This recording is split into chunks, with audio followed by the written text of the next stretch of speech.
നമസ്കാരം. ഡീപ് ഫോക്കസിലേക്ക് സ്വാഗതം. സംസ്ഥാനത്തെ ഏറ്റവും വാശിയേറിയ പോരാട്ടം നടന്ന മണ്ഡലങ്ങളിലെ തെരഞ്ഞെടുപ്പ് ഫലം എന്താകുമെന്ന വിശകലനമാണ് ഡീപ് ഫോക്കസ് ഇന്നലെ മുതൽ നടത്തിവരുന്നത്. ഇന്ന് ഡീപ് ഫോക്കസ് വിശകലനം ചെയ്യുന്നത് നേമം, ഉദുമ, ചവറ, മണ്ണാർക്കാട്, താനൂർ, ചെങ്ങന്നൂർ എന്നീ മണ്ഡലങ്ങളാണ്. നമ്മളോടൊപ്പം തെരഞ്ഞെടുപ്പ് വിശകലന വിദഗ്ധരായ ഡോക്ടർ ജോസ് കുട്ടി CA, അസിസ്റ്റന്റ് പ്രൊഫസറാണ്. അദ്ദേഹം സെഫോളജിസ്റ്റുമാണ്. അദ്ദേഹം തിരുവനന്തപുരത്ത് നിന്ന് ചേരും. കൂടാതെ A സജീവൻ മാധ്യമപ്രവർത്തകനും ചേരും. കൂടാതെ ഈ മണ്ഡലങ്ങളിലെ വിശകലനവുമായി ഞങ്ങളുടെ പ്രതിനിധികൾ ചേരുന്നതാണ്. ആദ്യം നേമം മണ്ഡലത്തിലെ പോയ തെരഞ്ഞെടുപ്പുകളിലെ വോട്ടിംഗ് ശതമാനമാണ് നമുക്ക് പരിശോധിക്കേണ്ടത്. നേമം മണ്ഡലത്തിലെ പോളിംഗ് ശതമാനം ഇങ്ങനെയാണ്. 2011 നിയമസഭാ തെരഞ്ഞെടുപ്പിൽ 67.49% പോളിംഗാണ് ഉണ്ടായത്. 2014 ലോക്സഭാ തെരഞ്ഞെടുപ്പിൽ അത് 67.88% ഉയർന്നു. ഇത്തവണ ഈ തെരഞ്ഞെടുപ്പിൽ 74.11% പോളിംഗ് ആണ് നേമം മണ്ഡലത്തിൽ ഉണ്ടായിട്ടുള്ളത്. വലിയ പോളിംഗ് ശതമാന വർധനവാണ് നേമത്തുള്ളത്. ഇവിടെ മത്സരിക്കുന്നത് LDF സ്ഥാനാർത്ഥിയെ V ശിവൻകുട്ടിയാണ്. കൂടാതെ രാജഗോപാൽ, BJP സ്ഥാനാർത്ഥി രാജഗോപാൽ അവിടെ മത്സരിക്കുന്നു. UDF സ്ഥാനാർത്ഥിയായി മുൻപ് കേരള കോൺഗ്രസ് നേതാവായിരുന്ന V സുരേന്ദ്രൻപിള്ള ഇപ്പോൾ അദ്ദേഹം UDF സ്ഥാനാർത്ഥിയായി മത്സരിക്കുന്നു. അതിശക്തമായ ത്രികോണ മത്സരമാണ് നേമത്ത് നടക്കുന്നത്. ഈ മണ്ഡലത്തിലെ ജനവിധി എന്താകും എന്ന വിശകലനത്തിലേക്കാണ് നമ്മൾ പോകേണ്ടത്. ഇപ്പോൾ ഞങ്ങളുടെ പ്രതിനിധി മുഹമ്മദ് അസ്ലം ചേരുന്നു തിരുവനന്തപുരത്ത് നിന്ന്.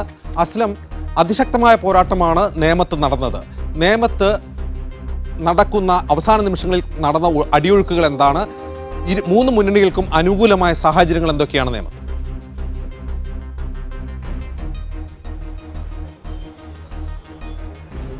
അജിംസ്, ത്രികോണ മത്സരം എന്ന് നമുക്ക് ആദ്യഘട്ടത്തിൽ പറയാൻ കഴിഞ്ഞിരുന്നുവെങ്കിലും പിന്നീട് LDF സ്ഥാനാർത്ഥിയും BJP സ്ഥാനാർത്ഥിയും തമ്മിലുള്ള നേരിട്ടുള്ള ഒരു മത്സരമായി തന്നെ അത് മാറിക്കഴിഞ്ഞിരുന്നു. UDF സ്ഥാനാർത്ഥി പൊതുപക്ഷെ പ്രചരണ രംഗത്ത് നിന്ന് തന്നെ പിറകിലോട്ട് പോയ ഒരു സാഹചര്യം ഉണ്ടായിരുന്നു. അതുകൊണ്ട് തന്നെ LDFും BJPയും തമ്മിലുള്ള നേരിട്ടുള്ള മത്സരത്തിലേക്ക് തെരഞ്ഞെടുപ്പ് ദിവസം ഏറെക്കുറെ അത് മാറിക്കഴിഞ്ഞിരിക്കുന്നു. അതുകൊണ്ട് തന്നെ ഇരു കൂട്ടരും പ്രധാനമായും പ്രതീക്ഷിക്കുന്നു, അല്ലെങ്കിൽ ഇരു കൂട്ടരുടെയും കണക്കുകൂട്ടലുകൾ ഏറ്റവും പ്രധാനപ്പെട്ട അടിസ്ഥാനം UDF സ്ഥാനാർത്ഥി നേടുന്ന വോട്ടുകളായിരിക്കും എന്നുള്ളതാണ് ഏറ്റവും പ്രധാനപ്പെട്ട വസ്തുത. UDF സ്ഥാനാർത്ഥി കഴിഞ്ഞ നിയമസഭാ തെരഞ്ഞെടുപ്പിൽ ചാരുപാർ രവി, JDUവിന്റെ ചാരുപാർ രവി നേടിയത് 20,000 വോട്ടുകളാണ്. ഈ 20,000 വോട്ടുകളോ അല്ലെങ്കിൽ 20,000 മുകളിലെ 25,000 വരെയുള്ള വോട്ടുകളോ V സുരേന്ദ്രൻപിള്ള എന്ന സ്ഥാനാർത്ഥി JDU സ്ഥാനാർത്ഥി UDF സ്ഥാനാർത്ഥി പിടിക്കുകയാണെങ്കിൽ ജയം ഉറപ്പെന്നാണ് LDFന്റെ പ്രധാനപ്പെട്ട കണക്കൂട്ടൽ. കാരണം അവർക്ക് നേരത്തെ തന്നെ ഉള്ള 44,000-ഓളം വോട്ട് LDFന്റെ വോട്ടുകളും അതോടൊപ്പം തന്നെ അധികമായി ലഭിക്കുന്ന ന്യൂനപക്ഷ വോട്ടുകളും ഒരു BJP വിരുദ്ധ വിഭാഗങ്ങളിൽ നിന്ന് ലഭിക്കുന്ന മറ്റു വോട്ടുകളോട് പരിഗണിച്ചുകൊണ്ട് അവർക്ക് വിജയം ഉറപ്പാക്കാൻ കഴിയുന്നവർ പ്രതീക്ഷിക്കുന്നു. BJP സംബന്ധിച്ചോളം കഴിഞ്ഞ തവണ ലോക്സഭാ തെരഞ്ഞെടുപ്പിലാണ് ഏറ്റവും വലിയ മുന്നേറ്റം ഉണ്ടാക്കാൻ കഴിഞ്ഞത്. അന്ന് 50,000-ന് മുകളിൽ വോട്ടുകൾ നേടിയിരുന്നു. അതിനേക്കാൾ കുറച്ചുകൂടി അനുകൂലമായ ഒരു സാഹചര്യം ഉണ്ടെന്ന നിലയിൽ അതിനേക്കാൾ കൂടുതൽ വോട്ടുകൾ, പ്രധാനമായും കോൺഗ്രസ് അനുകൂല വോട്ടുകൾ അല്ലെങ്കിൽ UDF അനുകൂല വോട്ടുകൾ UDF സ്ഥാനാർത്ഥി നിർജ്ജീവമായപ്പോൾ കുറെ കൂടി താങ്കൾക്ക് ലഭിച്ചു.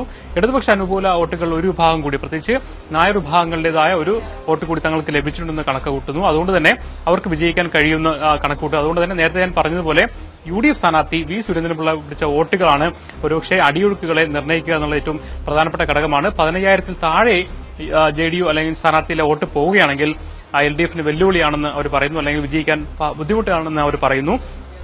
അതേസമയം BJP ക്യാമ്പ് അത്തരമൊരു വോട്ട് 15,000-ന് താഴെ വോട്ടാണ് കോൺഗ്രസ് സ്ഥാനാർത്ഥി പിടിച്ചിട്ടുണ്ടെങ്കിൽ UDF സ്ഥാനാർത്ഥി പിടിച്ചതെങ്കിൽ വിജയം ഉറപ്പെന്നാണ് BJP പറയുന്നത്. ഏറ്റവും അവസാനത്തെ കണക്കുകൾ വെച്ച് നമ്മൾ നോക്കുകയാണെങ്കിൽ 11 മേഖലകളാണ്, ഈ വാർഡുകൾ ഉൾപ്പെടെയുള്ള 11 മേഖലകളാണ് ഈ മണ്ഡലത്തിലുള്ളത്. അതിൽ പൂജപ്പുര, കരമന, തിരുമല, നെടുങ്കാട്, പാപ്പനംകോട്, ആറ്റുകാൽ തുടങ്ങിയ മേഖലകൾ, അതായത് ആദ്യത്തെ ബൂത്ത് മുതലുള്ള ഒരു 80 അല്ലെങ്കിൽ 90, 100 വരെയുള്ള ബൂത്തുകൾ, ആദ്യത്തെ ഘട്ടത്തിൽ ഉണ്ടാകുന്ന 100 വരെ ബൂത്തുകളിൽ പ്രധാനപ്പെട്ട വരുന്ന മേഖല ഇതാണ്. ഇവിടെ BJPക്ക് ലീഡ് ചെയ്യുമെന്നതാണ് പൊതുവെയുള്ള കണക്ക്. ഇതിൽ BJP ഒരുപക്ഷെ 6,000 മുതൽ 7,000 വരെയുള്ള ലീഡ് ഈ മേഖലകളിൽ ഉണ്ടായേക്കാം. തുടർന്ന് അങ്ങോട്ട് വരുന്ന 5 മേഖലകൾ, നേമം, കമലേശ്വരം, തിരുവല്ലം ഈസ്റ്റ്, വെസ്റ്റ്, അമ്പലത്തറ ഈ മേഖലകളിലെ വാർഡുകളിൽ LDFന് കൂടുതൽ ഭൂരിപക്ഷം, ഒരുപക്ഷെ 10,000-ന് മുകളിലേക്ക് ഭൂരിപക്ഷം എത്താൻ കഴിഞ്ഞേക്കും. അങ്ങനെയാണെങ്കിൽ 4,000-നും അല്ലെങ്കിൽ 4,500 മുതൽ 6,000, 7,000 വരെയുള്ള വോട്ടുകൾ നേടി വിജയിക്കാമെന്ന് LDF കരുതുന്നു. അതേസമയം ആദ്യഘട്ടത്തിൽ പറഞ്ഞ 6 മേഖലകളിലെ അധിക വോട്ട് 6,000 എന്നുള്ളത് ഒരു 10,000-ലധികം വോട്ടിലേക്ക് നേടാൻ കഴിയുമെന്നാണ് BJP കരുതുന്നത്. അങ്ങനെയാണെങ്കിൽ 1000 വോട്ടിനെങ്കിലും വിജയിക്കാമെന്നും BJP ക്യാമ്പ് കണക്കുകൂട്ടുന്നു. അത്തരത്തിൽ ഒരുപക്ഷെ ഏറ്റവും അവസാന ചിത്രം രാഷ്ട്രീയ പാർട്ടികൾക്ക് പോലും പ്രവചിക്കാൻ കഴിയാത്ത, അല്ലെങ്കിൽ തെരഞ്ഞെടുപ്പ് രംഗത്ത് സജീവമായവർക്കുള്ളവർക്ക് പോലും പ്രചരിപ്പിക്കാൻ കഴിയാത്ത, പ്രവചിക്കാൻ കഴിയാത്ത രീതിയിലേക്കുള്ള മത്സരമായി മാറി. നേരത്തെ സൂചിപ്പിച്ച ഏറ്റവും പ്രധാനപ്പെട്ട ഘടകം അതാണ്. UDF ക്യാമ്പിന്റെ വോട്ട് ചിതറിപ്പോയിട്ടുണ്ടോ, ഈ ചിതറിപ്പോയ വോട്ടിൽ ഏറ്റവും കൂടുതൽ ആർക്ക് ആകർഷിക്കാൻ കഴിഞ്ഞു എന്നതായിരിക്കും വിജയത്തെ നിർണ്ണയിക്കുന്ന ഏറ്റവും അസ്ലം, പ്രധാനപ്പെട്ട നേമം ഘടകം. മണ്ഡലത്തിൽ ബി.ജെ.പിയുടെ ഒരു ശക്തമായ സാന്നിധ്യമുള്ള സാഹചര്യത്തിൽ ന്യൂനപക്ഷ വോട്ടുകൾ വളരെ നിർണായകമാണ്. ന്യൂനപക്ഷ വോട്ടുകൾ ഏതൊക്കെ പഞ്ചായത്തുകളിലാണുള്ളത്? മുൻപ് നടന്ന തെരഞ്ഞെടുപ്പുകളിൽ ഈ ന്യൂനപക്ഷ വോട്ടുകൾ ഏത് മുന്നണിക്ക് അനുകൂലമായിരുന്നു? ഇക്കുറി അത് എങ്ങോട്ട് ഏകീകരിക്കാനാണ് സാധ്യത? അത്തരമൊരു ധ്രുവീകരണം നടക്കുന്നുണ്ടോ?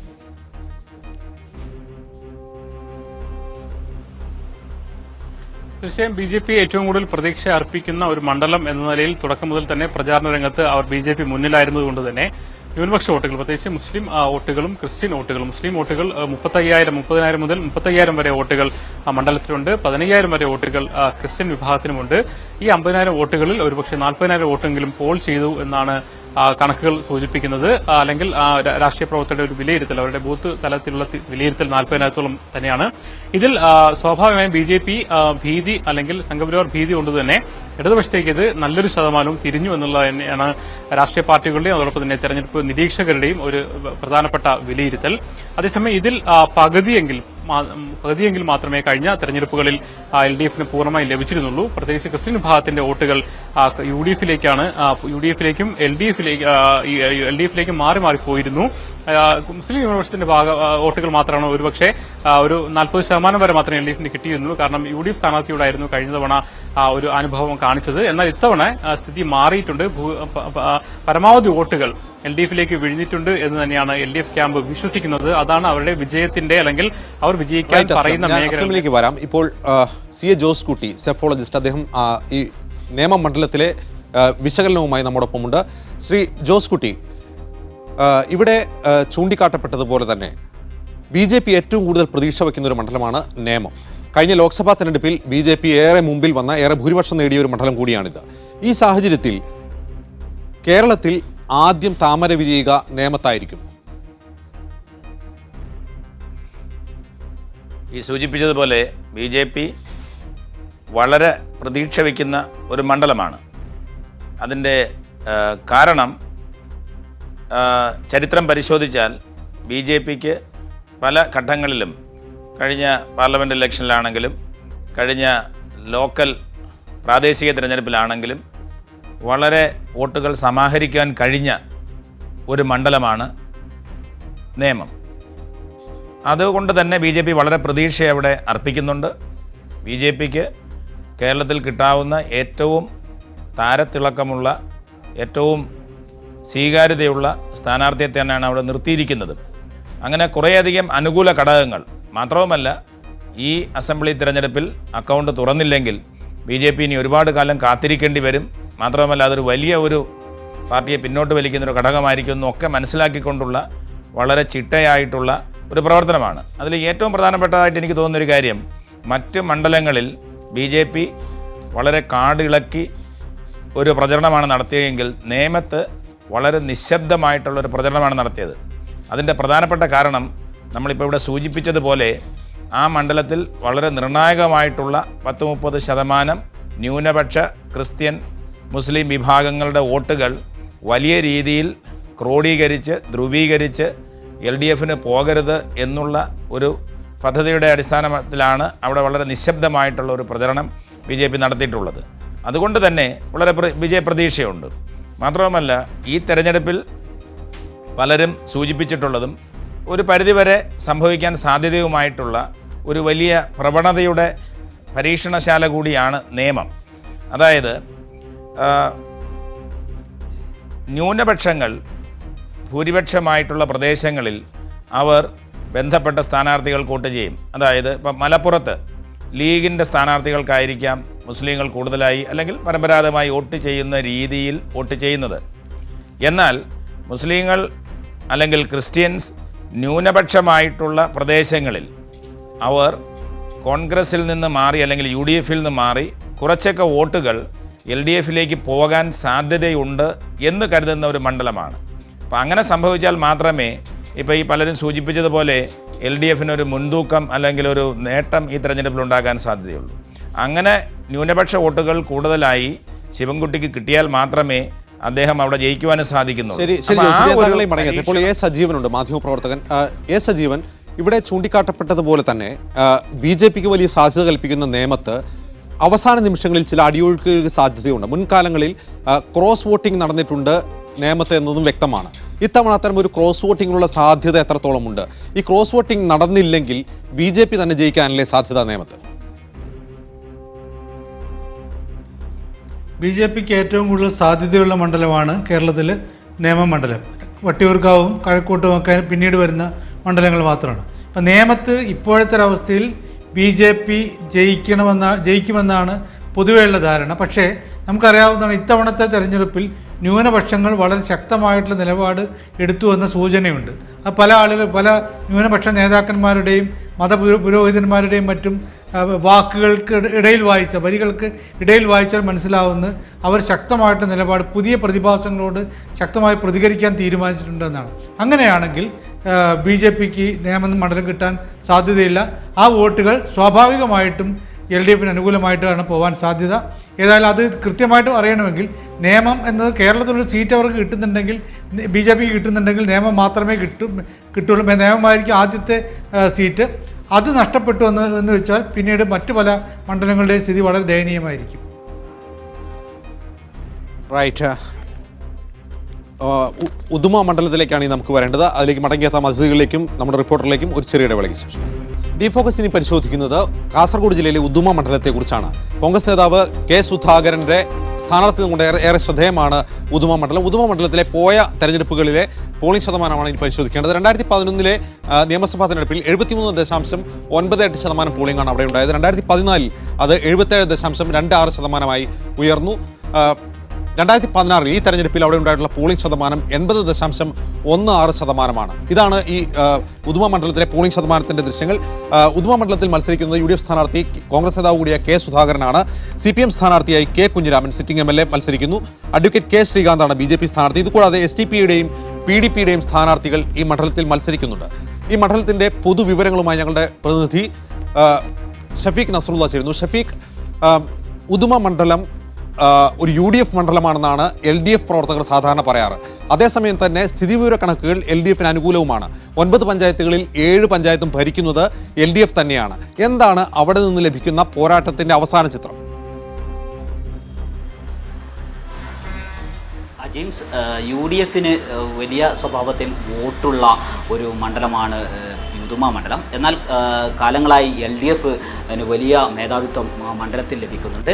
അതിൽ ഏറ്റവും പ്രധാനമായി കാണുന്നത് LDF കേന്ദ്രങ്ങളിലുള്ള മികച്ച പോളിംഗ് ആണ്. സാധാരണ UDFന് മേധാവിത്വമുള്ള പഞ്ചായത്തുകളിൽ വലിയ സ്വഭാവത്തിലുള്ള വോട്ടിംഗ് പെർസെൻറ്റേജ് കാണാറില്ല. എന്നാൽ ഇത്തവണത്തെ ഒരു പരിശോധന നടത്തിയാൽ 80.16% മണ്ഡലത്തിലെ പോളിംഗ്. അതിൽ LDF കേന്ദ്രങ്ങളിൽ സാധാരണ പോലെ തന്നെ മികച്ച പോളിംഗ് ഇത്തവണയുമുണ്ട്.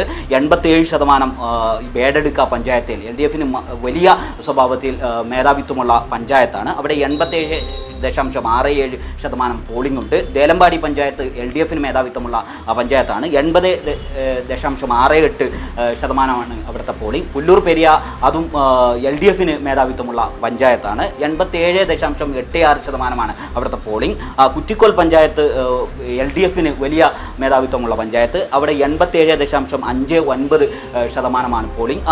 എന്നാൽ ഇത്രത്തോളം പോളിംഗ് UDFന് വലിയ മേധാവിത്വമുള്ള പഞ്ചായത്തുകളിലൊന്നും തന്നെയില്ല. ചെമ്മനാട് പഞ്ചായത്താണ് UDFന് മൃഗീയ ഭൂരിപക്ഷമുള്ള പഞ്ചായത്ത്. അവിടെ 75.69% പോളിംഗ്. എന്നാൽ ഈ പോളിംഗ് കഴിഞ്ഞ തവണ അവിടെ 60-65% മാത്രമേ പോളിംഗ് ഉണ്ടായിരുന്നുള്ളൂ. ഇപ്പോൾ 10% പോളിംഗ് വർദ്ധിപ്പിച്ചിട്ടുണ്ട്. ഇത് UDFന് വലിയ ഗുണം ചെയ്യും. മുളിയാർ പഞ്ചായത്തിലും ഉദുമ പള്ളിക്കര പഞ്ചായത്തിലുമൊക്കെ UDFും LDFും ഒരുപോലെ അവരുടെ ശക്തിയുള്ള പ്രദേശമാണ്. അവിടെ 77% പോളിംഗ് ആണ് നടക്കുന്നത്. ഈ പോളിംഗ് ശതമാനത്തിൻ്റെ UDF കേന്ദ്രങ്ങളിലുള്ള കുറവും LDF കേന്ദ്രത്തിലെ പോളിംഗ് ശതമാനത്തിലുള്ള വലിയ മുന്നേറ്റവും ഒക്കെ കണക്കുകൂട്ടുമ്പോൾ LDF കേന്ദ്രത്തിൽ ഒരു പ്രതീക്ഷ, ചെറിയ ഒരു മാർജിനിലെങ്കിലും ഇത്തവണയും ഉദുമ പിടിച്ചെടുക്കാൻ കഴിയും എന്ന പ്രതീക്ഷ LDF കേന്ദ്രങ്ങളിലുണ്ട്. എന്നാൽ കഴിഞ്ഞ കാലങ്ങളിലൊക്കെ 65, 66, 70 താഴെ മാത്രം പോളിംഗ് ഉണ്ടായിരുന്ന UDFിൻ്റെ പഞ്ചായത്തുകൾ ഇത്തവണ 76% ഒക്കെ പോളിംഗ് വർദ്ധിച്ചത് UDF-ന് വലിയ അനുകൂല ഘടകമാകും. അതുകൊണ്ട് UDF-ന് ചെറിയ മാർജിനിലെങ്കിലും ഈ മണ്ഡലം പിടിച്ചെടുക്കാൻ കഴിയും എന്ന ആത്മവിശ്വാസം ഈ ശരി ഷഫീഖ്. ജോസ് കുട്ടി, ഇവിടെ ചൂണ്ടിക്കാട്ടപ്പെട്ടതുപോലെ ഉദുമ മണ്ഡലത്തിന്റെ രാഷ്ട്രീയ സ്വഭാവം എന്താണെന്ന് കൃത്യമായി നിർവചിക്കുക അസാധ്യമാണ്. അവിടെ CPM-ഉം LDF-ഉം UDF-ഉം മാറി മാറി വിജയിച്ചിട്ടുണ്ട്. കഴിഞ്ഞ കുറേ തെരഞ്ഞെടുപ്പുകളായി CPM ആ മണ്ഡലം നിലനിർത്തി പോരുന്നു. ന്യൂനപക്ഷങ്ങളുടെ സാന്നിധ്യം ഈ മണ്ഡലത്തിൽ നിർണായകമാണ്. BJP-ക്കും കാര്യമായ വോട്ട് ശതമാനം ഇവിടെയുണ്ട്. കഴിഞ്ഞ ലോക്സഭാ തെരഞ്ഞെടുപ്പിൽ അഡ്വക്കേറ്റ് T. സിദ്ദീഖ് അവിടെ നേടിയത് 835 വോട്ടിന്റെ ഭൂരിപക്ഷമാണ് ഉദുമ മണ്ഡലത്തിൽ. അപ്രവചനീയം തന്നെയല്ലേ ഉദുമ മണ്ഡലത്തിന്റെ തെരഞ്ഞെടുപ്പ് ഫലം? ഇവിടെ ഉദുമ മണ്ഡലം ശരിക്കും പറഞ്ഞാൽ ഈ പഞ്ചായത്തുകളുടെ കണക്കുകൾ പറഞ്ഞപ്പോൾ തന്നെ ചില കാര്യങ്ങൾ അവിടെ സുവ്യക്തമായി വന്നിട്ടുണ്ട്. ഒന്നാമതായിട്ട് ഈ LDF-ന് മേധാവിത്വമുള്ള പഞ്ചായത്തുകളിൽ വോട്ടിംഗ് ശതമാനം 80, 85, 87 വരെയൊക്കെ വന്നിട്ടുണ്ട്. അപ്പോൾ അത് ഒരുപാട് പാർട്ടി ഗ്രാമങ്ങളും ഉള്ള ഒരു സ്ഥലമാണ് ഉദുമ എന്ന് പറയുന്നത്. 1-2 പഞ്ചായത്തുകൾ മാത്രമാണ് LDF-ന് സ്വാധീനമുള്ളത്. പക്ഷേ അവിടെ ഒരു മത്സരത്തിന് പോകുവാൻ സുധാകരൻ തയ്യാറായതിൻ്റെ കാരണം തന്നെ കണ്ണൂരുള്ള പ്രശ്നങ്ങളും ഈ സൂചിപ്പിച്ചതുപോലെ സിദ്ദിഖിന് കഴിഞ്ഞ ലോക്സഭാ തെരഞ്ഞെടുപ്പിൽ അവിടെ ഉണ്ടായ ഒരു നേരിയ മുൻതൂക്കവുമാണ്. പക്ഷേ അതുകൊണ്ട് മാത്രം അവിടെ കാര്യങ്ങൾ സുഗമമാണ് എന്ന് എനിക്ക് തോന്നുന്നില്ല. കാരണം അവിടെയുള്ള LDF-നെ സംബന്ധിച്ചിടത്തോളം വളരെ പ്രസ്റ്റീജിയസ് ആയിട്ടുള്ള ഒരു മണ്ഡലമാണത്. അവിടെ UDF-ന് ആത്മവിശ്വാസം നൽകുന്നത് സുധാകരൻ്റെ സാന്നിധ്യം തന്നെയാണ്. അപ്പോൾ അതുകൊണ്ട് അവിടുത്തെ ഈ ചരിത്രം പരിശോധിച്ചാൽ വളരെ വളരെ ചെറിയ അവസരങ്ങളിൽ മാത്രമേ UDF-ന് അവിടെ ഒരു മുൻതൂക്കം ലഭിച്ചിട്ടുള്ളൂ. നമ്മൾ ആ ഒരു പശ്ചാത്തലത്തിൽ ഇപ്പോഴത്തെ രാഷ്ട്രീയ സാഹചര്യം കൂടെ പരിശോധിച്ചാൽ എത്രമാത്രം അവിടെ നിന്ന് ഒരു UDF സ്ഥാനാർത്ഥിക്ക് ജയിച്ചു കയറാം എന്നുള്ള ഒരു ഭീഷണി നിൽക്കുന്നു എന്നുള്ള രീതിയിലാണ് എനിക്കതിനെ നോക്കിക്കാണുവാനായിട്ട് സാധിക്കുന്നത്. കാരണം LDF-ൻ്റെ മൃഗീയമായ ഭൂരിപക്ഷവും അവിടെയുള്ള വൻ വോട്ടിങ്ങിൽ വന്നിരിക്കുന്ന വൻ വർധനവുമൊക്കെ LDF-ന് അനുകൂലമായിട്ട് വരാനുള്ള സാധ്യത ഉണ്ട് എന്ന് വേണം കാണാൻ. അവിടെ LDF-നെ പ്രതിരോധത്തിൽ നിർത്തുന്നത് സുധാകരൻ്റെ സാന്നിധ്യമാണ്. അതിനപ്പുറത്ത് എന്തെങ്കിലും നമുക്ക് പറയാൻ സാധിക്കുമെന്ന് തോന്നുന്നില്ല. കാരണം ഇവിടെ ഉദുമ മണ്ഡലത്തിൽ BJP-യുടെ വോട്ട് ഷെയർ അവരോരോ തെരഞ്ഞെടുപ്പിലും വർദ്ധിപ്പിച്ചുകൊണ്ടിരിക്കുകയാണ്. കഴിഞ്ഞ ലോക്സഭാ തെരഞ്ഞെടുപ്പിൽ മികച്ച മുന്നേറ്റം അവർക്കുണ്ടായിട്ടുണ്ട്. BJP-ക്ക് ലഭിക്കുന്ന വോട്ടുകളിൽ കുറച്ചെങ്കിലും UDF-ന് ഇക്കുറി ലഭിക്കാനുള്ള സാധ്യതയുണ്ട്. അങ്ങനെ ഒരു മുന്നേറ്റമാണോ കെ സുധാകരൻ മോഹിക്കുന്നുണ്ടാവുക?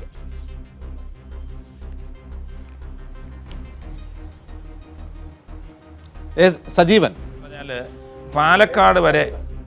പാലക്കാട് വരെയുള്ള മണ്ഡലങ്ങളിൽ BJP-യോ BDJS-ഓ ക്ഷമിക്കണം ജോസ് കുട്ടി, ഞാൻ ചോദിച്ചത് സജീവനോടാണ്. ക്ഷമിക്കണം സജീവൻ. അല്ല, BJP-യുടെ സാന്നിധ്യം സുധാകരൻ ആഗ്രഹിക്കുന്നുണ്ടെന്നുള്ള കാര്യം ഉറപ്പാണ്. BJP കൂടുതൽ വോട്ട് പിടിച്ചു കഴിഞ്ഞാൽ സുധാകരന് അത് തലവേദനയായിട്ട് മാറും. അവിടെ സത്യത്തിൽ നമുക്കറിയാവുന്നത് അതൊരു LDF മണ്ഡലമാണ്. കുറച്ച് കാലമായിട്ട് LDF മണ്ഡലമാണ്. കഴിഞ്ഞ തവണ സിദ്ദിഖിന് വോട്ട് കിട്ടി ന്യൂനപക്ഷ വോട്ടിൻ്റെ ഒരു കൺസോൾട്ടേഷൻ ആയിരുന്നു. അത് വളരെ വ്യക്തമായിട്ടായിരുന്നു. ന്യൂനപക്ഷ വോട്ടുകൾ കുറേ LDF-ൻ്റെ ഭാഗത്ത് കിട്ടേണ്ടിയിരുന്ന ന്യൂനപക്ഷ വോട്ടുകളാണ് സിദ്ദിഖിന് കിട്ടിയിരുന്നത്. പിന്നെ സുധാകരനെ അവിടേക്ക് അയച്ചിട്ടുള്ള പാർട്ടിയോ അല്ലെങ്കിൽ മുന്നണിയോ മണ്ഡലം പിടിച്ചെടുക്കാൻ അയച്ചാൽ അദ്ദേഹം തന്നെ താല്പര്യപ്പെട്ടു പോവുകയായിരുന്നു.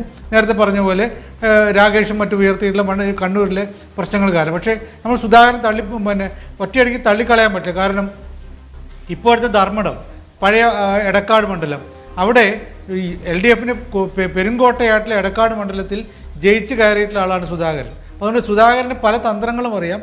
BJP-യുടെ ഒരു സാന്നിധ്യം സുധാകരൻ എങ്ങനെയൊക്കെ അനുകൂലമാക്കി എടുക്കും എന്നതാണ് നമ്മൾ നോക്കേണ്ടത്. അങ്ങനെ വരുമ്പോൾ മാത്രം അവിടെ ഒരു അട്ടിമറിക്ക് സാധ്യതയുണ്ട്. അല്ലാത്തിടത്തോളം സാധാരണഗതിയിൽ രാഷ്ട്രീയ രീതിയിലാണ് അവിടെ കാര്യങ്ങൾ പോകുന്നതെങ്കിൽ LDF-ന് ഉറച്ച മണ്ഡലം തന്നെയാണ് ഇപ്പോഴും ഉദുമ. റൈറ്റ്, ഞാൻ അതിഥികളിലേക്ക് മടങ്ങിയെത്താം. ഇനി പരിശോധിക്കേണ്ടത് ചവറ മണ്ഡലത്തിലാണ്. വളരെ പെട്ടെന്ന് മടങ്ങിയെത്താം ഒരു ഇടവേളയ്ക്ക് ശേഷം. ഡീപ് ഫോക്കസിൽ ചവറ മണ്ഡലത്തിലേക്ക് തിരികെ വരാം.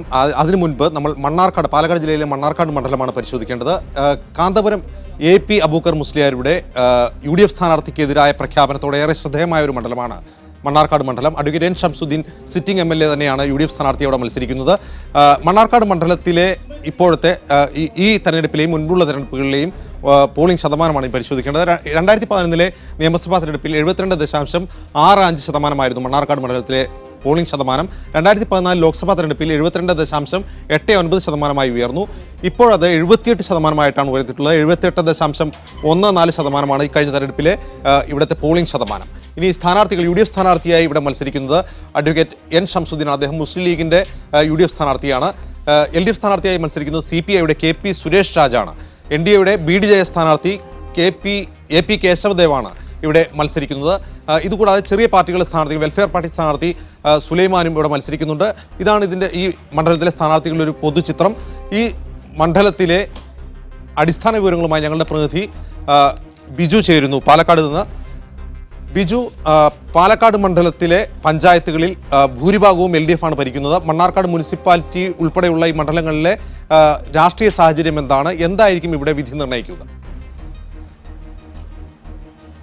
അജിംസ്, ഇത്തവണ മുസ്ലിം ലീഗ് വളരെ വലിയ വെല്ലുവിളി നേരിട്ട മണ്ണാർക്കാട് തെരഞ്ഞെടുപ്പ് ആണിത്. വലിയ രീതിയിലുള്ള സാമുദായിക ചലനങ്ങൾ ഇത്തവണ ഉണ്ടായെന്നാണ് മണ്ണാർക്കാട് പ്രധാനപ്പെട്ട വസ്തുത.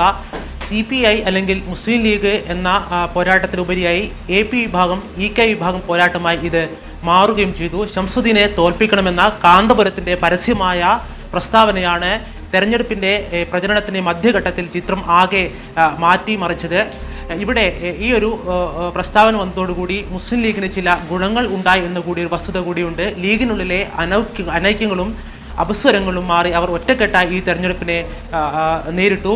അതേപോലെ തന്നെ AP വിഭാഗത്തിന് 5000-ഓളം മെമ്പർഷിപ്പ് ഉണ്ട് എന്നാണ് അവർ അവകാശപ്പെടുന്നത്. അങ്ങനെയെങ്കിൽ 10,000-ഓളമെങ്കിലും വോട്ടുകൾ AP വിഭാഗത്തിന് ഉണ്ടായിരിക്കും. ഈ വോട്ടുകളെല്ലാം തന്നെ പരമ്പരാഗതമായി മുസ്ലിം ലീഗിന് പൂർണ്ണമായും പോകുന്ന വോട്ടുകളല്ല എന്നാണ് മുസ്ലിം ലീഗിന് അനുകൂലമായ ഘടകം. അതോടൊപ്പം തന്നെ EK വിഭാഗവും വളരെ വലിയ വീറും വാശിയുമായി ഈ മണ്ഡലത്തിൽ സജീവമായി നിന്നു. മഹല്ലുകൾ കേന്ദ്രീകരിച്ചുകൊണ്ട് തന്നെ വലിയ രീതിയിലുള്ള രാഷ്ട്രീയ പ്രവർത്തനങ്ങൾ AP വിഭാഗം നടത്തിയെന്നുള്ളതും ഈ തെരഞ്ഞെടുപ്പിൻ്റെ പ്രത്യേകതയാണ്. AP വിഭാഗത്തിൻ്റെ വോട്ടുകൾ നഷ്ടപ്പെടുന്നത് മുസ്ലിം വോട്ടുകളിലാണ് LDF-ന്റെ കണ്ണ്. അതേപോലെ തന്നെ അട്ടപ്പാടിയിലെ വോട്ടുകളായിരിക്കും ഇത്തവണ മണ്ണാർക്കാടിൻ്റെ വിധി നിർണ്ണയിക്കുക. നേരത്തെ അജിം സൂചിപ്പിച്ചതുപോലെ മണ്ണാർക്കാട് മേഖലയിലുള്ള 5 പഞ്ചായത്തുകളും മുനിസിപ്പാലിറ്റിയിലും UDF-ന് കോട്ടപ്പാടം ഒഴികെയുള്ള 4 പഞ്ചായത്ത് മുനിസിപ്പാലിറ്റിയും UDF-ന് നല്ല ഭൂരിപക്ഷമുള്ള അല്ലെങ്കിൽ നല്ല സ്വാധീനമുള്ള മണ്ഡലങ്ങളാണ്. ലീഗ് വിമത സ്വരങ്ങളെല്ലാം അവസാനിപ്പിച്ചു കഴിഞ്ഞു. കഴിഞ്ഞ ലോക്കൽ ബോഡീസ് ഇലക്ഷനിൽ 8000-ഓളം വോട്ടുകൾ ലീഗ് വിമതൻ സമാഹരിച്ചിരുന്നു. എന്നാൽ ഇതെല്ലാം മാറ്റിവെച്ചുകൊണ്ട് തന്നെയാണ് തെരഞ്ഞെടുപ്പിനെ നേരിട്ടത്. അട്ടപ്പാടിയിൽ പരമ്പരാഗതമായി കഴിഞ്ഞ വട്ടം 9000-ഓളം വോട്ടുകൾ മണ്ണാർക്കാട് താഴെയുള്ള പഞ്ചായത്തുകളിൽ UDF ലീഡ് ചെയ്തിരുന്നു. ഇത്തവണ 6000-ഓളമെങ്കിലും ലീഡ് ചെയ്യുകയും അട്ടപ്പാടി മേഖലയിൽ കഴിഞ്ഞ തവണ നിലനിർത്തിയതിനേക്കാൾ 1000 വോട്ടുകൾ കൂട്ടുകയും ചെയ്യുകയാണെങ്കിൽ സ്വാഭാവികമായും UDF ജയിക്കുമെന്ന കാര്യത്തിൽ തർക്കമില്ല. മുസ്ലിം ലീഗ് നേതൃത്വം ഇപ്പോൾ കണക്ക് കൂട്ടുന്നത് 2000-നും 3000-നും ഇടയ്ക്കുമുള്ള ഭൂരിപക്ഷത്തിൽ മണ്ണാർക്കാട് ജയിക്കുമെന്നാണ്. ശരി ബിജു, ഞാൻ ബിജുവിലേക്ക് പിന്നീട് മടങ്ങിയെത്താം. ഇപ്പോൾ ജോസ് കുട്ടി വീണ്ടും ചേരുന്നു. ശ്രീ ജോസ് കുട്ടി, മണ്ണാർക്കാട് ശ്രദ്ധേയമാവുന്നത് AP അബൂബക്കർ മുസ്ലിയാരുടെ വെല്ലുവിളിയെ തുടർന്നാണ്. ഈ ഒരു ഫാക്ടർ AP അബൂബക്കർ മുസ്ലിയാരുടെ വോട്ട് ബാങ്ക് എത്രമാത്രം നിർണായകമാണ് മണ്ണാർക്കാട് മണ്ഡലത്തിൽ? മറ്റ് മേഖലകൾ, അട്ടപ്പാടി മേഖലയിലുള്ള വോട്ടുകൾ എങ്ങനെയാകും വിധി എഴുതുക? സൂചിപ്പിച്ചതുപോലെ പരമ്പരാഗതമായി ഒരു ലീഗ് സ്ഥാനാർത്ഥിക്ക് കിട്ടിക്കൊണ്ടിരുന്ന വോട്ടുകൾ ഒരു പരിധിവരെ പലർക്കായി വിഭജിച്ച് പോകുന്ന, അല്ലെങ്കിൽ LDF സ്ഥാനാർത്ഥിക്ക് ഒരു പരിധിവരെ അനുകൂലമായി പോകുന്ന ഒരു സാഹചര്യം ഇവിടെയുണ്ട്. അപ്പം അതുതന്നെയാണ് ഈ ലീഗിൻ്റെ സ്ഥാനാർത്ഥിയെ ഏറ്റവും കൂടുതൽ വിഷമിപ്പിക്കുന്നത് എന്ന കാര്യത്തിൽ സംശയമില്ല. അപ്പം ആ ഒരു കൺസോളിഡേഷൻ നടന്നില്ലെങ്കിൽ അവിടെ നിന്നുള്ള സൂചനകൾ മനസ്സിലാക്കുന്നത് അവിടെ വളരെ ശക്തമായ മത്സരം നടക്കുന്നു എന്നുള്ളതാണ്. കാരണം അത് ഒരു പ്രവചനാതീതമായ തലത്തിലേക്ക് പോകുന്നുണ്ടോ എന്നുള്ളതാണ്. UDF അത് മാത്രമല്ല, മണ്ണാർക്കാട് ഒരു ഘട്ടത്തിലും ഏതെങ്കിലും ഒരു മുന്നണിക്ക് സ്ഥിരമായി ജയിക്കുന്ന ഒരു സ്വഭാവം പണ്ട് കാണിച്ചിട്ടുമില്ല. അതുകൊണ്ട് ഈ സുന്നി വിഭാഗം ഉയർത്തുന്ന ആ ഒരു ഭീഷണി ശരിക്കും നല്ലൊരു ഭീഷണി തന്നെയാണ്. കാരണം അത് വോട്ട് എപ്രകാരമായിരിക്കും UDF സ്ഥാനാർത്ഥിയിൽ നിന്ന് പിടിച്ചു മാറ്റുക എന്ന് നമുക്ക് പറയാൻ സാധിക്കില്ല. അതുപോലെ തന്നെയാണ് ആദിവാസി മേഖലയിൽ ദേശീയ ശ്രദ്ധ തന്നെ നേടിയിട്ടുള്ള ചില പരാമർശനങ്ങൾ ഈ തെരഞ്ഞെടുപ്പുമായി ബന്ധപ്പെട്ട് ഒക്കെ ഉണ്ടായിട്ടുണ്ട്.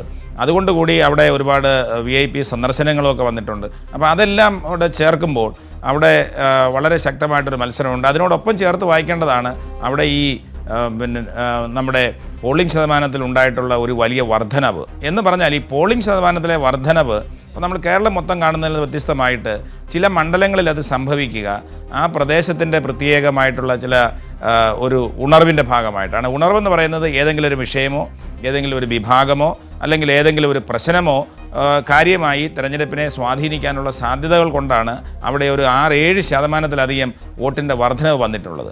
ആ വർധനവായിരിക്കും ഒരു പരിധിവരെ കേരളത്തിന് ഒരു വലിയ വർധനവ് നമുക്ക് മുൻകാലങ്ങളെക്കാൾ ഉണ്ടെങ്കിലും ഈ മണ്ഡലത്തിൻ്റെ പ്രത്യേകത വെച്ച് നോക്കുമ്പോൾ അത് വളരെ സൂക്ഷ്മമായി പഠിച്ചിട്ട് പറയേണ്ട കാര്യമാണ്.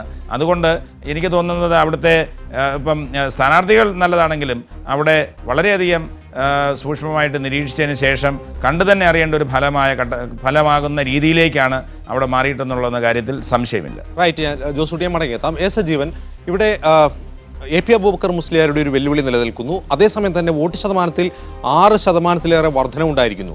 ഈ ഒരു വർധനവുണ്ടാവാനുള്ള കാരണം UDF സ്ഥാനാർത്ഥിക്ക് അനുകൂലമായി UDF ക്യാമ്പ് ഉണർന്ന് പ്രവർത്തിച്ചതിൻ്റെ ഭാഗമായാണോ അതല്ല BDJ സ്ഥാനാർത്ഥിയുടെ സാന്നിധ്യം കൊണ്ടാണോ? അല്ല, പൊതുവെ 3 മുന്നണികളുടെയും ശക്തമായിട്ടുള്ള ഒരു പ്രചരണ രംഗത്ത് അവർ ശക്തമായിട്ട് പ്രവർത്തിച്ചു എന്നുള്ള കാര്യം ഉറപ്പാണ്. അതുകൊണ്ട് ഒരു വിഭാഗത്തിൻ്റെ മാത്രം അനുകൂലമായിട്ടുള്ള വോട്ട് ആയിട്ടല്ല ഈ പോളിംഗ് ശതമാനം ഉയർന്നിട്ടുള്ളത്. വേറൊരു കാര്യമുണ്ട്, മണ്ണാർക്കാടിൻ്റെ കാര്യത്തിൽ നമുക്ക് വളരെ വ്യക്തമാണ്. ഇപ്പം കാന്തപുരം AP അബൂബക്കർ മുസ്ലിയാരുടെ വിഭാഗത്തിൻ്റെ വോട്ടുകൾ പൂർണ്ണമായിട്ടും UDF നേരത്തെ വീണിട്ടുണ്ടായിരുന്നെങ്കിൽ സ്വാഭാവികമായിട്ടും അദ്ദേഹം ഉയർത്തുന്ന ഓരോ കാര്യവും ഓരോ നിലപാടും വളരെ ഇത്തരത്തിൽ വെല്ലുവിളിയായിട്ട് മാറുമായിരുന്നു. അങ്ങനെ ഉണ്ടായിട്ട് കേരളത്തിൽ ഒരു സ്ഥലത്തും അങ്ങനെ UDF അനുകൂലമായിട്ട് കാന്തപുരം വോട്ടുകൾ പൂർണ്ണമായിട്ടും പോയിട്ട് കുറേയൊക്കെ വോട്ടുകൾ പോയിട്ടുണ്ട്, കോൺഗ്രസ് അനുകൂലമായിട്ട് വോട്ടുകളൊക്കെ പോയിട്ടുണ്ട്. പലപ്പോഴും ലീഗ് വിരുദ്ധമായിട്ടാണ് കാന്തപുരത്തിൻ്റെ നിലപാടുകൾ ഉണ്ടായിരുന്നത്. അത് നമുക്കറിയാം. രണ്ടാമത്തെ കാര്യം, ഈ ഒരു പ്രശ്നം കാന്തപുരം സജീവമായിട്ട് നേരിട്ട് രംഗത്ത് വന്നതോട് കൂടിയിട്ട് സമസ്ത അതിരൂക്ഷമായിട്ട് അതിശക്തമായിട്ട് രംഗത്തിറങ്ങി എന്നുള്ളൊരു ഒരു യാഥാർത്ഥ്യമാണ്. അവർ എല്ലാ നേതാക്കന്മാരും ഏറ്റവും കൂടുതൽ കോൺസെൻട്രേറ്റ് ചെയ്തിട്ടുള്ളത് അവരുടെ മുഴുവൻ പ്രവർത്തകരുടെയും സകല ശക്തിയും ഇവിടെ വിനിയോഗിച്ചിട്ടുള്ളത് മണ്ണാർക്കാട്ടാണ്. അതിന് എങ്ങനെ ഓരോ വീടും കയറി പരമാവധി വോട്ടുകൾ കൈക്കലാക്കാനുള്ള ശ്രമമുണ്ട്. വേറൊരു കാര്യമുള്ളത്, ഇവിടെ 2 സ്ഥാനാർത്ഥികളെയാണ്. ഇപ്പം സുരേഷ് രാജ് അല്ല ഒരു മുസ്ലിം കാൻഡിഡേറ്റ് ആണെങ്കിൽ പലപ്പോഴും മുസ്ലിം വോട്ടുകൾ, ന്യൂനപക്ഷ വോട്ടുകൾ അവിടെ വിഘടിച്ചു പോകാനുള്ള സാധ്യതയുണ്ടായിരുന്നു. അപ്പോൾ ഇവിടെ കുറേ കൂടി കാന്തപുരത്ത് ഒരു ഭാഗത്തും മറ്റ് മുസ്ലിം വിഭാഗത്തിൽപ്പെട്ട ആളുകളൊക്കെ ഒരു ഭാഗത്തും എന്നുള്ള രീതിയിലേക്ക് അനാവശ്യമായിട്ടുള്ള ഒരു ഈ രീതിയിലൊരു റിഫ്റ്റ് ഉണ്ടായിട്ടുണ്ട്. അത് പരമാവധി ഉപയോഗിക്കാൻ ലീഗിന് കഴിയാനുള്ള സാധ്യതയാണുള്ളത്. പോളിംഗ് ശതമാനം ഉയർന്നത് BJPയുടെ വോട്ടുകളിലേക്ക് പോകുമ്പോൾ BDJസിൻ്റെ വോട്ടുകളിലേക്ക് പോകുമ്പോൾ ഉണ്ടാകുന്നൊരു ഇതുണ്ട്. ഇപ്പോൾ ആദിവാസി മേഖലയിലും മറ്റുള്ള വോട്ടുകൾ അങ്ങോട്ടേക്ക് പോകുമ്പോൾ ഇത് ഏത് വിഭാഗത്തിൻ്റെ വോട്ട് പോകുന്നു എന്നുള്ളൊരു പ്രശ്നമുണ്ട്. ഏതായാലും ഇത് കാന്തപുരത്തിൻ്റെ ഈ വെല്ലുവിളി മറുവിഭാഗത്തെ പരമാവധിക്കപ്പുറത്തേക്ക് ഇത് കഴിഞ്ഞ തവണയൊക്കെ ഉദാസീനമായിട്ട് നിന്ന പല മേഖലകളിലും ലീഗിനകത്തുണ്ടായിരുന്ന കുറേ പ്രശ്നം കൊണ്ട് ഗ്രൂപ്പ് പ്രശ്നം മറ്റൊക്കെ ഉണ്ടായിരുന്ന സ്ഥലത്ത് ഇപ്പോൾ അത് പൂർണ്ണമായിട്ടും ഇല്ലാതായെന്ന് മാത്രമല്ല സമസ്ത ലീഗിനേക്കാൾ കൂടുതൽ ശക്തിയോടെ UDFനേക്കാൾ കൂടുതൽ ശക്തിയോടുകൂടി സമസ്ത രംഗത്തിറങ്ങി എന്നുള്ള യാഥാർത്ഥ്യമാണ്. അതുകൊണ്ട് അവിടെ ഒരു അട്ടിമറിക്കുള്ള സാധ്യത വിരളമാണെന്നാണ് ഞാൻ വിചാരിക്കുന്നത്. ശരി സജീവൻ, ഇനി ചവറ മണ്ഡലമാണ് നമുക്ക് പരിശോധിക്കേണ്ടത്. ചവറ മണ്ഡലം ഏറെ ശ്രദ്ധേയമാവുന്നത് RSP UDFിലേക്ക് ചെന്ന സാഹചര്യത്തിലാണ്. RSPക്കെതിരെ ഇത്തവണ LDF രംഗത്തിറങ്ങിയിട്ടുള്ളത് CMP സ്ഥാനാർത്ഥി A സജീവിനെയാണ്, ചവറ വിജയൻ പിള്ളയെയാണ്. ചവറ മണ്ഡലത്തിലെ കഴിഞ്ഞ തെരഞ്ഞെടുപ്പുകളിലെ പോളിംഗ് ശതമാനമാണ് ഈ പരിശോധിക്കേണ്ടത്. 2011 79.08% ഇവിടെ പോളിംഗ് ശതമാനം. 2014 അത് 76.24%. 2014 ഈ തെരഞ്ഞെടുപ്പിൽ 78.09%. അതായത് കഴിഞ്ഞ പ്രാവശ്യത്തേക്കാൾ കുറവ് പോളിംഗ് ആണ് ചവറ മണ്ഡലത്തിൽ ഇക്കുറി രേഖപ്പെടുത്തിയിട്ടുള്ളത്. ഇവിടെ മത്സരിക്കുന്നത് ഷിബു ബേബി ജോണാണ് UDF സ്ഥാനാർത്ഥി. ഷിബു ബേബി ജോൺ UDF സ്ഥാനാർത്ഥിയായിട്ട് മത്സരിക്കുന്നു. RSPയുടെ സ്ഥാനാർത്ഥിയാണ് അദ്ദേഹം. ചവറ N വിജയൻ പിള്ള LDF സ്ഥാനാർത്ഥി, അദ്ദേഹം CMP അരവിന്ദാക്ഷൻ വിഭാഗത്തിൻ്റെ LDF സ്ഥാനാർത്ഥിയാണ്. NDA സ്ഥാനാർത്ഥിയായി M സുനിലുമാണ് മത്സരരംഗത്തുള്ളത്. ഈ മണ്ഡലത്തിൻ്റെ സ്ഥിതിവിവര കണക്കുകളുമായി ഞങ്ങളുടെ പ്രതിനിധി ശ്യാം R ബാബു ഉണ്ട്. ശ്യാം, കൊല്ലം കോർപ്പറേഷൻ്റെ ഒരു ഭാഗവും മറ്റ് പഞ്ചായത്തുകളും ചേർന്നതാണ് ഈ മണ്ഡലം. ഈ മണ്ഡലങ്ങളിലെ പ്രാദേശികമായ രാഷ്ട്രീയ സ്ഥിതിവിവര കണക്കുകൾ എന്തൊക്കെയാണ്? ജിംസ്, ചവറ മണ്ഡലത്തെ സംബന്ധിച്ചിടത്തോളം അവിടെ ഒരു രാഷ്ട്രീയ മത്സരം നടന്നു എന്ന് നമുക്ക് ഒരിക്കലും പറയാൻ സാധിക്കില്ല.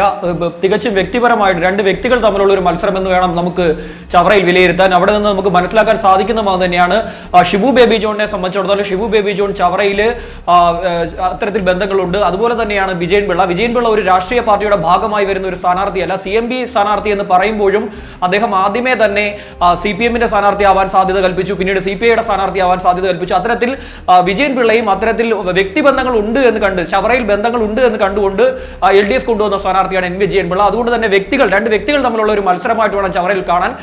ഏറ്റവും എടുത്തു പറയേണ്ട ഒരു കാര്യം, ചവറ മണ്ഡലത്തിൽ ഇത്തവണ നടന്നിട്ടുള്ള തെരഞ്ഞെടുപ്പിൽ പോളിംഗ് ശതമാനം കഴിഞ്ഞ തവണത്തേക്കാൾ കുറഞ്ഞിട്ടുണ്ട്. ഏതാണ്ട് 1% കുറവ് വന്നിട്ടുണ്ട്. ചവറ മണ്ഡലം എന്ന് പറയുന്നത് അജിംസ് സൂചിപ്പിച്ചതുപോലെ തന്നെ 5 പഞ്ചായത്തുകൾ, ചവറ, പന്മന, തേവലക്കര, ഇങ്ങനെ 5 പഞ്ചായത്തുകളും അതുപോലെ തന്നെ കൊല്ലം കോർപ്പറേഷന്റെ ഒരു ഭാഗവുമാണ്.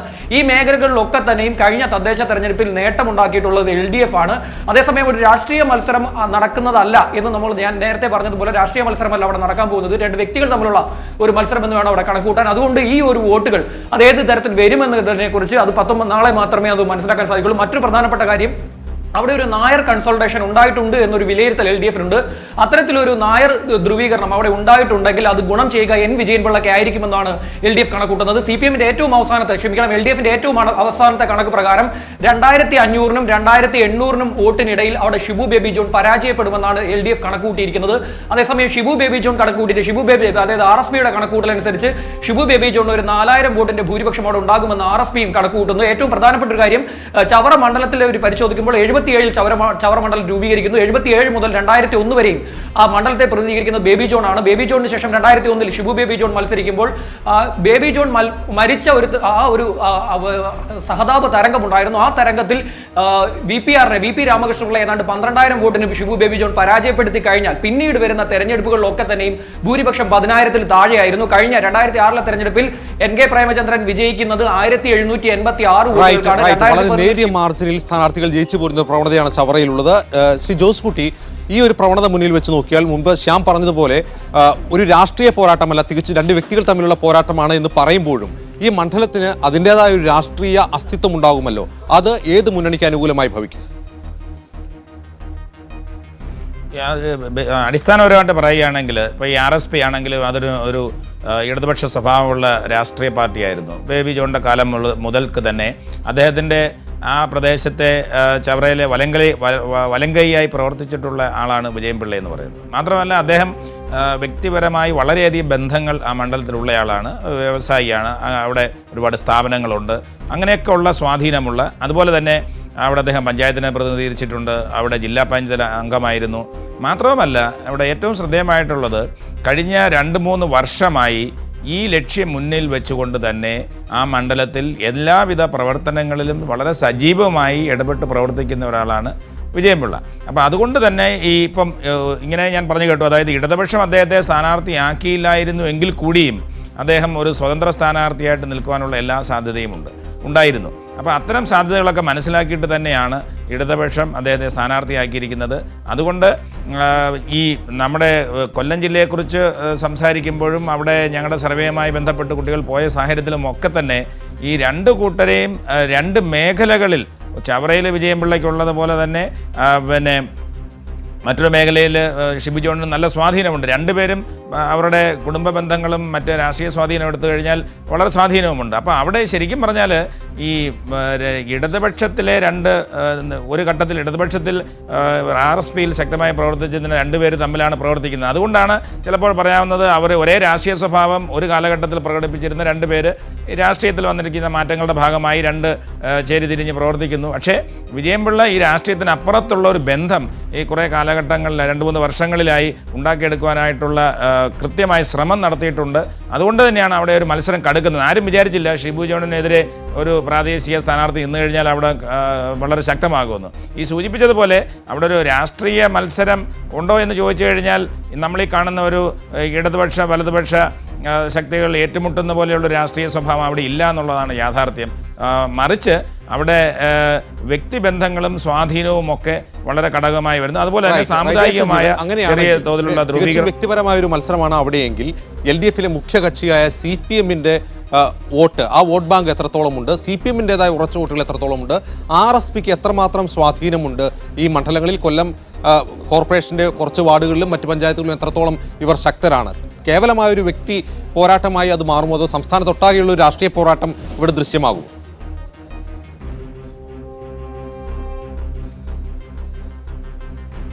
ശ്രീ സജീവൻ.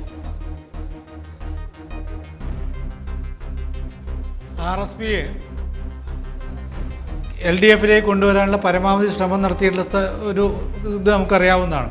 കോടിയേരി ബാലകൃഷ്ണനും VS അച്യുതാനന്ദൻ ഉൾപ്പെടെ കാനൻ രാജേന്ദ്രൻ ഉൾപ്പെടെയുള്ള എല്ലാ നേതാക്കന്മാരും പരമാവധി അതിന് ശ്രമിച്ചിരുന്നു. എന്നിട്ട് പോലും പുറംകാലം കൊണ്ട് തട്ടുന്ന രൂപത്തിൽ RSP UDFിൻ്റെ ഭാഗമായിട്ട് നിന്നു. അങ്ങനെ നിന്ന ഒരു അതിലുള്ളൊരു പ്രതികാര മനസ്ഥിതി LDF നേതാക്കന്മാർക്കുണ്ട്, പ്രത്യേകിച്ച് CPM നേതാക്കന്മാർക്കുണ്ട്. അതുകൊണ്ട് തന്നെ അതിനവർ കാരണമായി പറയുന്നത് പ്രേമചന്ദ്രനും ഈ ഷിബു ബേബി ജോണുമാണ്.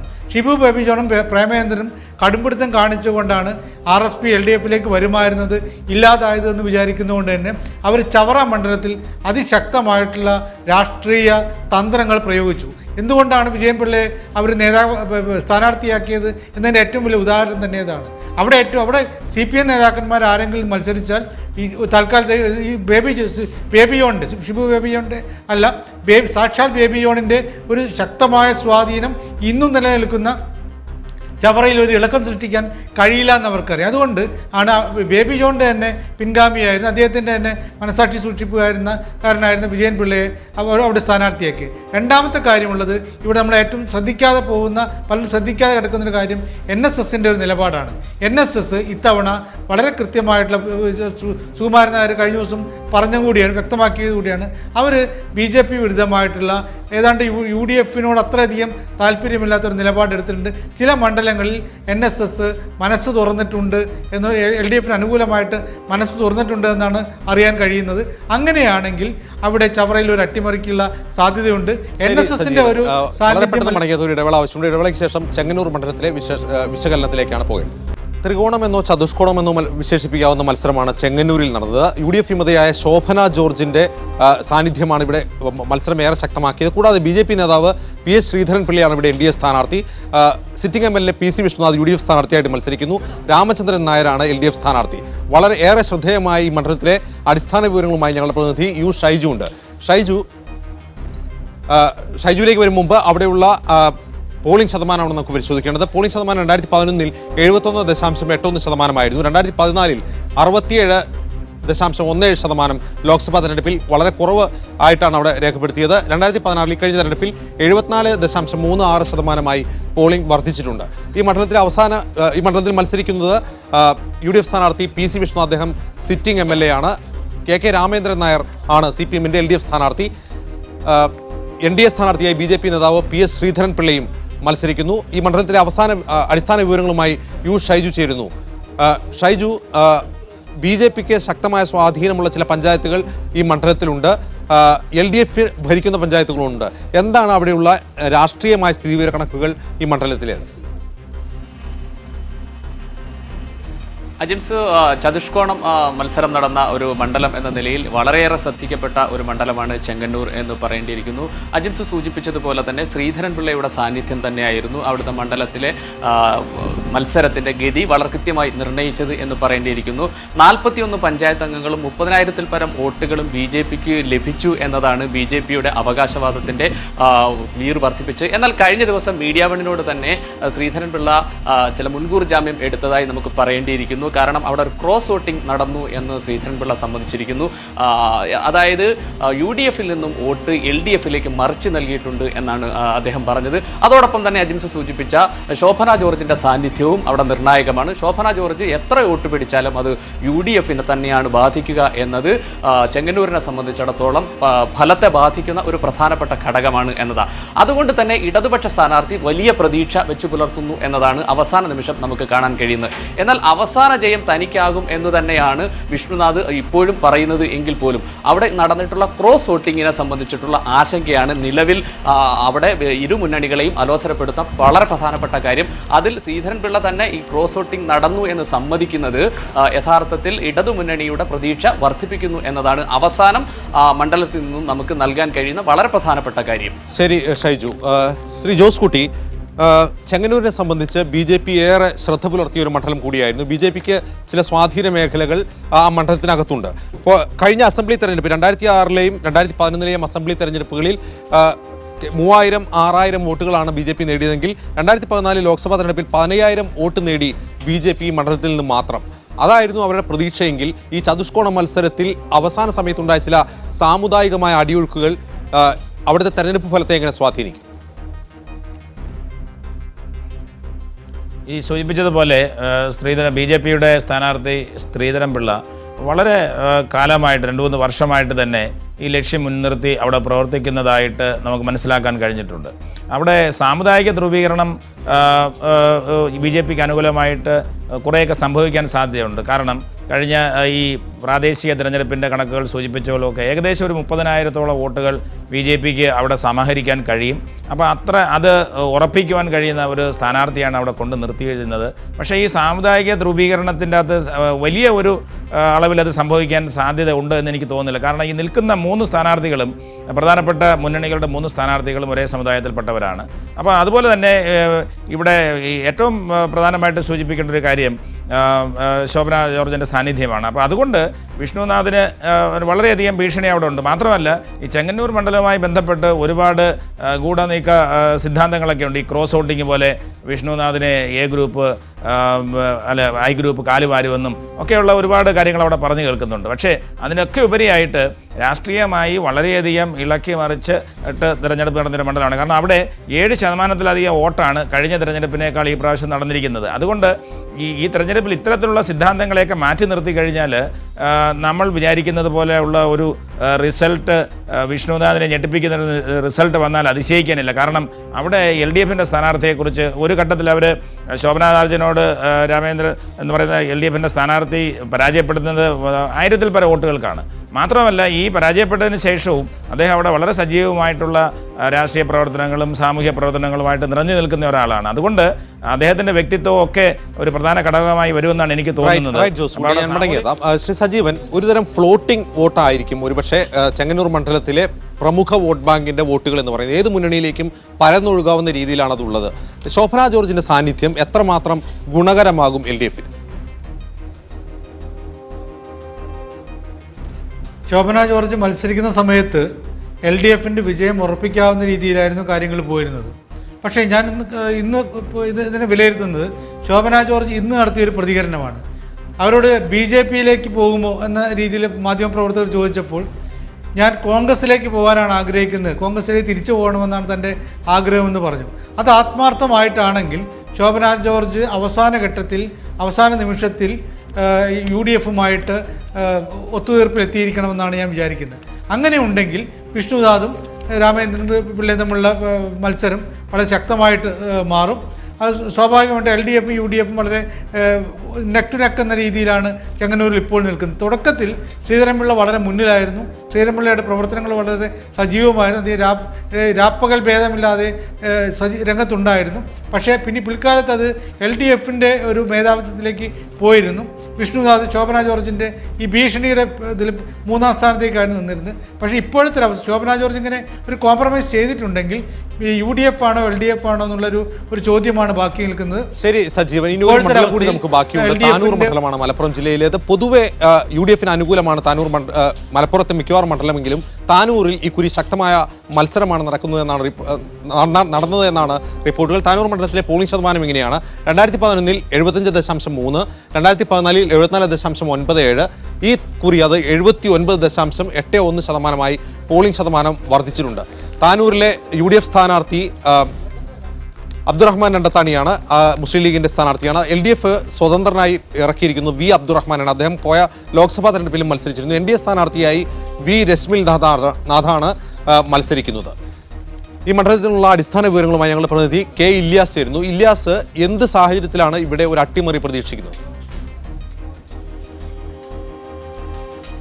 അജിംസ് മുസ്ലിം ലീഗിനൊപ്പം എക്കാലവും നിലനിന്ന മണ്ഡലമാണ് താനൂർ മണ്ഡലം. മുസ്ലിം ലീഗിന് പ്രശ്നങ്ങളൊന്നുമില്ലാതെ ജയിച്ചു കയറാൻ കഴിയുന്ന ഒരു മണ്ഡലമായിരുന്നു താനൂർ മണ്ഡലമെങ്കിൽ ഇത്തവണ ഇടതുപക്ഷത്തിൻ്റെ സ്ഥാനാർത്ഥി പ്രഖ്യാപനത്തോടുകൂടി കാര്യങ്ങൾ മാറി മറിഞ്ഞിരിക്കുകയാണ്. പഴയ KPCC അംഗമായിരുന്ന വി അബ്ദുറഹ്മാനാണ് ഇടതുമുന്നണി സ്ഥാനാർത്ഥി എന്നതാണ് മുസ്ലിം ലീഗിന് കാര്യങ്ങൾ കൂടുതൽ സങ്കീർണമാക്കുന്നത്. അതുപോലെ തന്നെ മുസ്ലിം ലീഗിന് മറ്റൊരു ആശങ്ക നൽകുന്ന കാര്യം കഴിഞ്ഞ കുറേ തെരഞ്ഞെടുപ്പുകളായി UDFന്റെ വോട്ട് ഷെയറിൽ വരുന്ന വ്യത്യാസം, അല്ലെങ്കിൽ ഇവിടുന്ന് ജയിച്ചു കയറുന്ന UDF സ്ഥാനാർത്ഥികളുടെ ഭൂരിപക്ഷത്തിൽ വരുന്ന വലിയ കാര്യമായ വ്യത്യാസം മുസ്ലിം ലീഗിന് ആശങ്ക നൽകുന്നു. അബ്ദുറഹ്മാൻ രണ്ടത്താണിയാണ് മുസ്ലിം ലീഗിനെ ഈ മണ്ഡലത്തിൽ UDFനെ പ്രതിനിധീകരിച്ച് മൂന്നാമതും വോട്ട് തേടുന്നത്. അബ്ദുറഹ്മാൻ രണ്ടത്താണിയുടെ ഭൂരിപക്ഷം തന്നെ കഴിഞ്ഞ 2 തെരഞ്ഞെടുപ്പുകളിൽ കുറഞ്ഞു വരികയാണ്. കഴിഞ്ഞ 2011 തെരഞ്ഞെടുപ്പിൽ 9,433 വോട്ടിന്റെ ഭൂരിപക്ഷമായിരുന്നു അബ്ദുറഹ്മാൻ രണ്ടത്താണിക്ക് ഉണ്ടായിരുന്നത്. എന്നാൽ 2014 ലോക്സഭാ തെരഞ്ഞെടുപ്പിൽ സമയക്കുറവ് മൂലം ക്ഷമിക്കണം ശ്രീ ജോസ് കുട്ടി, ഇവിടെ BJP ഈ മണ്ഡലത്തിൽ വോട്ട് ഷെയർ വർദ്ധിപ്പിക്കുന്നു, അതേസമയം തന്നെ അബ്ദുറഹ്മാൻ രണ്ടത്താണിക്ക് തുടർച്ചയായി ഭൂരിപക്ഷം കുറഞ്ഞു വരുന്നു. ഇതെന്തിന്റെ സൂചനയാണ്? ശരിക്കും പറഞ്ഞാൽ രണ്ടത്താനെയെ സംബന്ധിച്ചിടത്തോളം അവിടെ വികസന കാര്യങ്ങളിൽ വേണ്ടത്ര ശ്രദ്ധിച്ചില്ല എന്നുള്ളൊരു പരാതി ഉള്ളതായിട്ടാണ് മനസ്സിലാക്കുന്നത്, അവിടെ നിന്നുള്ള റിപ്പോർട്ടുകൾ കാണിക്കുന്നത്. അതായത് അദ്ദേഹത്തിൻ്റെ ഒരു ബൈപ്പാസ് നിർമ്മാണവുമായി ബന്ധപ്പെട്ടുമൊക്കെ റോഡ് നിർമ്മാണത്തിൽ ഒന്നും അദ്ദേഹം വേണ്ടത്ര ശ്രദ്ധിച്ചിട്ടില്ല.